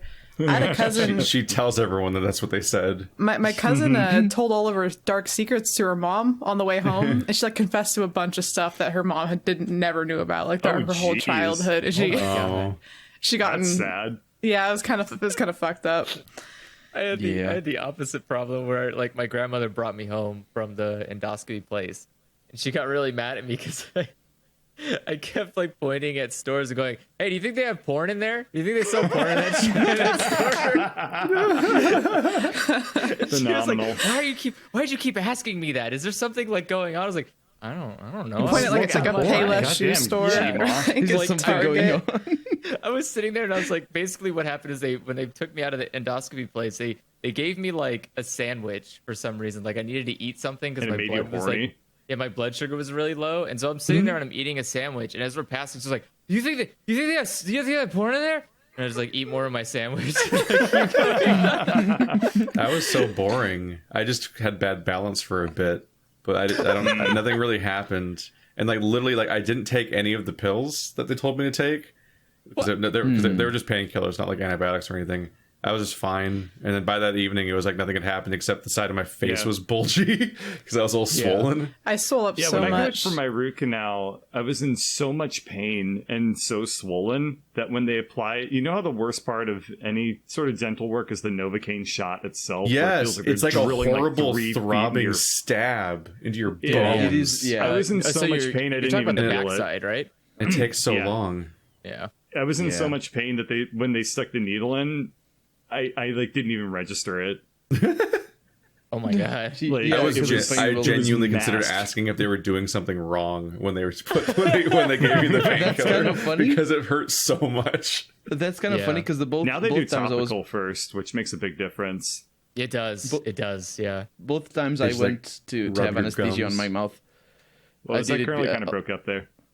Yeah, I was saying that both times I had anesthesia in my mouth, I was also under pain, and it hurts the shot, but it's not it's not like Keith is making it out to be. It's like pressury. It was really. It's just if really you're already uncomfortable. in pain, you won't even like. I was in so much pain that I didn't even register. Yeah, like how that's bad it was. probably why. Like I've been in way more pain before, but that shot was just like intensely uncomfortable in a way where it feels wrong and you want it to stop. It goes into everything. Please stop. It feels like it goes into your sinus. Like it feels like it goes into your bones. It feels impossibly deep somehow. Yeah, it doesn't feel like there's enough room connect. for all the stuff they're putting. Like, it feels like they're putting a lot into your mouth, and it's like, where is it going? Like, there's just bone there. Like, where is this pocket of? It's going like, into the bone. Yeah, but I remember. I always tell you take a deep breath and wiggle your toes, and you're like, what? Yeah, that's the spread. For me, the funny wisdom teeth story though is my brother, because he's got this thing where if you say no, tell him not to do something, he does it immediately. He always just reacts to the opposite way to any rules. Punk. And so now he's in drug mode. And so the first thing they tell you is don't open your mouth, don't stretch your mouth or anything like that. And he's just like, oh god. He goes into the fucking bathroom at our house and just is looking in the mirror. He's like, like all the way open, and he's just bleeding everywhere. And it's like, no. That's how you get like a dry socket. Like he was like just causing himself weeks of pain and bad recovery in that moment. And he couldn't talk him out of it. It was so frustrating. I'm so glad I don't do that at all. That sounds awful. I just sobbed a whole bunch, and I remember like telling my mom that I really wanted a Slurpee, and while she was getting me a Slurpee, I was like crying and then taking pictures of myself crying, and then crying looking at the pictures of myself crying. And I wish that I still had these pictures because they were so fucking funny. It was just pictures I took of myself crying, and I looked at them and it made me cry more. Like I had empathy for myself. They were like bad drunk night looking pictures. They were not very good. Ooh. My other anesthesia story was I was getting a post put in or something like that. So they put me under. I woke up from the anesthesia and I was like, damn, I feel like I just slept really, really well. Because like the operation was at like 6 a.m. And like when I woke up, it was like 11 or 12 or something in the afternoon. It's like, that was refreshing. But it turns out that the thing that they had used in my mouth I was allergic to, and I didn't know that. Oh, no. So that was a very, very, very rough 2 or 3 days afterwards, where I was like, is this supposed to be really, really painful? Followed by, is it supposed to be coming out of my body on its own? Because it was literally just being rejected. It was rejected. Like my immune system was like pushing it out. And I was like, that doesn't look right. That's a lot of blood and pus. So I had to go back. But now you know. I hate this entire idea. Yeah, I've had a really rough you put anything. dental life. But, oh well, that's mine's what happens boring. when you don't grow up with dental insurance or anything like that. It's like, well, oh god, you get to go to the dentist once a year and hope it goes well. All I've had is one one wisdom teeth removals and one cavity Ever? Wow. That's the only two dentist things that have happened. I take amazing care of my teeth dentist. now because I got fucking good dentists and good dental insurance, but shit, man. I'm going to be dealing with this fallout from the first 25, 26 years of my life, or oh boy, the next 7 years of my life before it's all over. Yeah, it's the whole process. I love my dentist, but every time I go in, she like, while she has her hands in my mouth, she like, starts talking to me about like Jesus. And What a threatening aura. Jesus Christ. She's very sweet. She's this very nice, like little Vietnamese lady, and like I love her. But yeah, no, she only waits until after I can't talk before she starts talking to me about like being saved by Christ and stuff. And I'm like, I wonder if she has like, hilarious. is she talking to me specifically? Like, does she think I'm some sort of like deviant, or is this just, or does she just, is it just her shtick? I don't know. I don't know. It's all she can think about. She's just a big fan. I love the You heard of idea this that Jesus like, guy? Big fan of his work. I love the idea the moment you're unable to respond back, that's when she brings it up. Not like Yeah. no, but That's she how doesn't, you like, avoid all the hint at it pesky before. questions. I just look at her receptively, and I just like mumble like with her hands in my mouth, and then I leave, and then my teeth are good, so it's all right. Nice. Yeah. Because of I think Jesus. Jesus did it. He's the best dentist of all. Yeah. Mine, I think, is like an old. I think she used to do I think she used to work at a children's dentist office, or like something about like her habits are all clearly revolved around dealing with children. Or maybe she's dealing with you that So way. they're perfect, right? Maybe she's like, so, she like, thinks no, you need the extra sweetness. Which that would make sense. I go in there very sternly, but no, she talks this way like to everyone, even her coworkers. Like the way she like interacts with them is like, "Hey guys, how's it going? Here's the thing." And it's like there's so many like weird emphasis, and like she drops it, she's like, "Oops, made a mistake. Darn it." And like it's like, what? She sounds doing? And she's in my teeth. She's like, all right, make sure you hold up your left hand if it hurts and your right hand if you're acknowledging.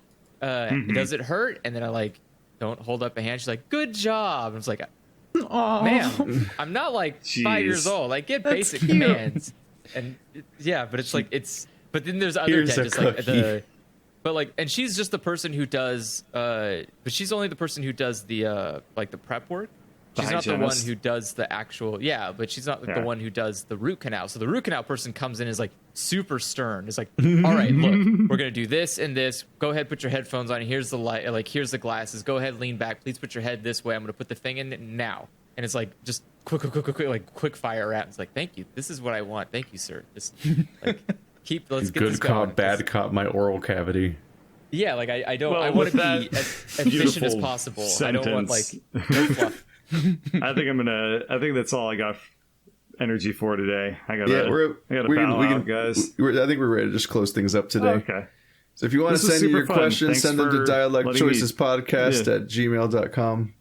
Sometimes we talk about video games, but most of the time we talk about stocks and dentistry. Stock market advice. Yeah. This was all advice that you should follow. Podcast. Definitely not. This is nothing but financial advice.